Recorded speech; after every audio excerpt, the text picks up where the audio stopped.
성도 여러분 안녕하세요. 오늘은 12월 27일 월요일입니다. 한 해의 마지막 월요일을 보내는 오늘 하루 말씀에 순종하며 누리게 되는 기쁨과 평안이 넘치시기를 소망합니다. 오늘 본문은 야고보서 1장의 내용입니다. 그 중에서 22절부터 25절까지의 말씀을 읽어보도록 하겠습니다. 너희는 말씀을 행하는 자가 되고 듣기만 하여 자신을 속이는 자가 되지 말라. 누구든지 말씀을 듣고 행하지 아니하면 그는 거울로 자기의 생긴 얼굴을 보는 사람과 같아서 제 자신을 보고 가서 그 모습이 어떠했는지를 곧 잊어버리거니와 자유롭게 하는 온전한 율법을 들여다보고 있는 자는 듣고 잊어버리는 자가 아니요 실천하는 자니 이 사람은 그 행하는 일에 복을 받으리라. 아멘. 야고보서는 종교개혁자 마틴 루터로부터 지푸라기 서신이라는 별명을 얻은 책입니다. 지푸라기와 같이 하찮은 서신이다 라는 내용인데요. 예수 그리스도를 믿는 믿음으로 인한 의로움을 강조하는 이 종교개혁자의 시선으로 보기에 야고보서가 행위를 통한 의로움을 강조하는 것처럼 보였기 때문입니다. 그는 야고보서가 아무런 복음적인 성격을 지니고 있지 않다라고까지 말했는데요. 심지어 종교개혁의 큰 유산 중 하나인 이 독일어 성경 번역에서도 야고보서를 제외할 정도였습니다.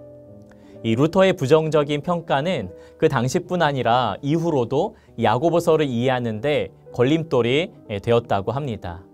이 루터에 의해서 저평가되기는 했지만 교회는 야고보서의 가치를 인정하고 그 말씀에 의해 하나님의 뜻을 발견하며 순종하고 있습니다. 야고보서의 배경에 대한 이해를 간과한 채 종교개혁의 정신으로만 야고보서를 보려고 했기 때문에 이 벌어진 문제라고 할 수가 있겠죠.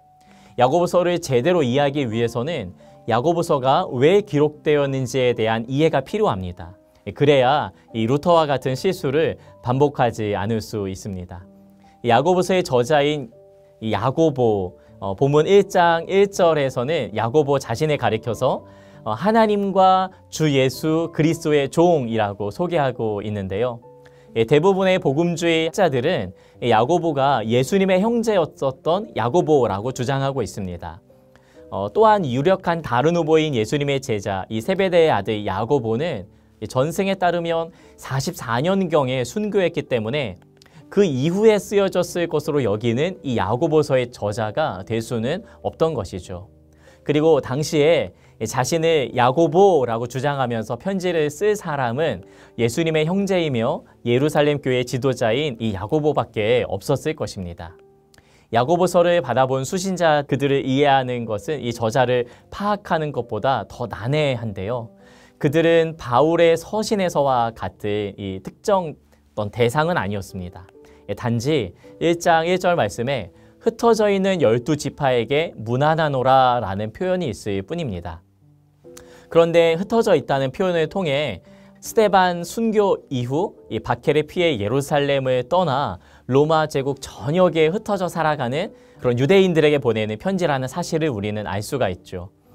그렇기 때문에 야고보는 환난과 박해 가운데 살아가는 성도들, 그들에게 위로하고 또한 그들에게 필요한 메시지를 전달하기 위해서 쓴 편지라는 것을 알 수가 있습니다. 또한 야고보서의 핵심 주제이기도 한 이 참된 믿음이 행함을 동반한다 이 사실을 강조하는 것으로 볼 때 믿음과 행함의 관계를 제대로 알지 못하고 명목상의 그리스도인으로 살아가고 있는 자들을 바르게 가르치고자 하는 목적이 있는 이 서신이라고 할 수가 있겠죠.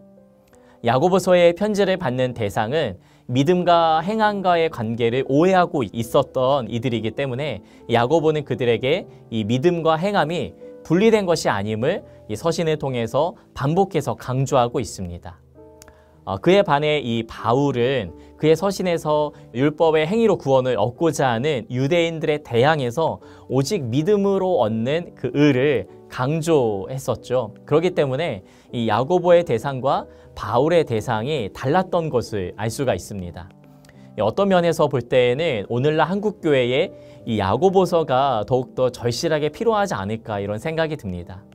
예수님을 믿고 천국에 들어갈 것에 대한 이 확신은 강하고 매주 말씀은 듣지만 하나님의 뜻에 합당하게 살아가며 세상에서 열매 맺는 그리스도인으로 살아가는 일에 주저하고 있는 것은 아닌가 생각되기 때문입니다. 본문에서도 말씀을 행하는 자가 되기를 강조하고 있는데요. 우리가 읽었던 23절에 보면 이 말씀을 듣고 행하지 않는 사람은 거울로 자기 얼굴의 그 생긴 모습을 보고 돌아가서 잊어버리는 사람과도 같다, 이렇게 알려주고 있습니다.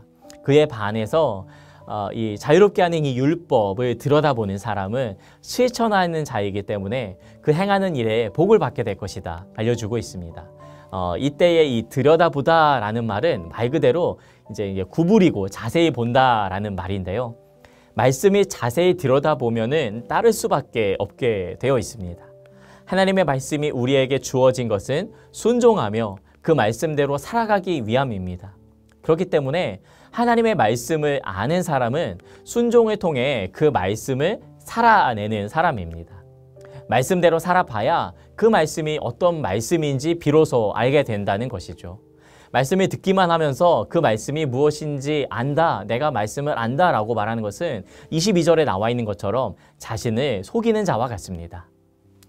하나님의 말씀대로 살아가는 것은 이 땅에서 하나님의 통치를 받으며 살아간다라고 할 수가 있겠는데요. 하나님께 순종하면 하나님께서 이루고자 하시는 일을 우리를 통해서 이루어 가시는 것이죠. 주일마다 교회의 말씀을 들으러 오는 사람은 참 많습니다. 그러나 주일 이후에 월요일부터의 그 삶에서 그 말씀을 살아내려고 몸부림치는 사람은 참 적은 것 같습니다.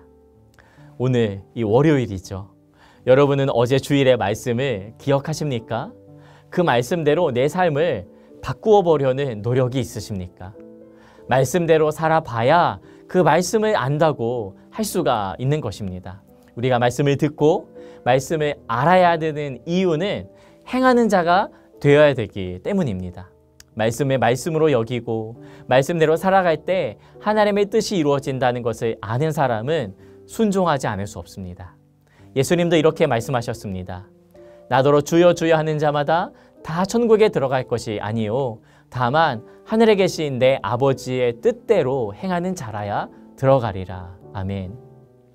천국에 들어가는 사람은 주님을 부르는 그저 주님이라고 입술로만 부르짖는 사람이 아니라 행하는 자입니다. 말씀에 순종하는 자입니다. 그런 점에서 우리에게 야고보서가 필요합니다. 한국교회에 야고보서가 필요하고 할렐루야 교회에 야고보서가 필요합니다.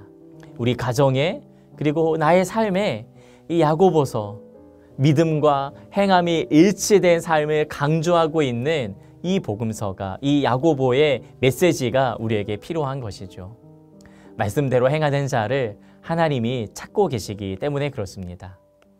우리는 2021년 한 해의 이 마지막 한 주간을 보내면서 이 야고보서의 말씀으로 2021년을 마무리하게 됩니다. 하나님의 어떤 특별한 사인처럼 느껴지기도 합니다. 성도 여러분, 말씀에 따라 행하는 자가 되고 말씀을 알고 말씀이 이루어지는 삶을 경험해서 하나님의 나라에 합당하게 살아가시는 성도님들 되시기를 간절히 바라며 축복합니다. 우리 같이 함께 기도하시도록 하겠습니다. 사랑의 하나님, 야고보서의 말씀을 들을 뿐만 아니라 말씀을 행하며 살아나가는 삶이 진정한 그리스도인의 삶이요 믿음 있는 자의 삶임을 이 말씀을 통하여 깨닫습니다. 말씀을 듣는 것만이 아니라 말씀을 지켜 행하는 자가 복되다 하셨사오니 오늘도 이 야고보서의 말씀을 깊이 묵상하고 깨달아 알을 통하여서 하나님께서 우리 가운데 무엇을 원하시는가 깊이 깨달아 알고 행하는 자가 되게 하여 주시옵소서. 나더러 주여 주여 하는 자마다 천국에 들어갈 것이 아니요 하늘에 계신 내 아버지의 뜻대로 행하는 자라야 들어가겠다 말씀하셨사오니 우리가 하나님 나라에 합당한 자로 살기 위하여서 오늘 이 말씀에 순종하고 내 삶에 하나님의 뜻을 이루어내는 그러한 모든 성도들, 그러한 이 2021년 마지막 한 주간이 되게 하여 주시옵소서. 우리를 통해서 놀랍도록 그 일을 이루실 주님을 찬양하고 경배하며 오늘의 힘 되시고 내일의 소망 되시는 우리 주 예수님의 이름으로 기도 올리옵나이다. 아멘.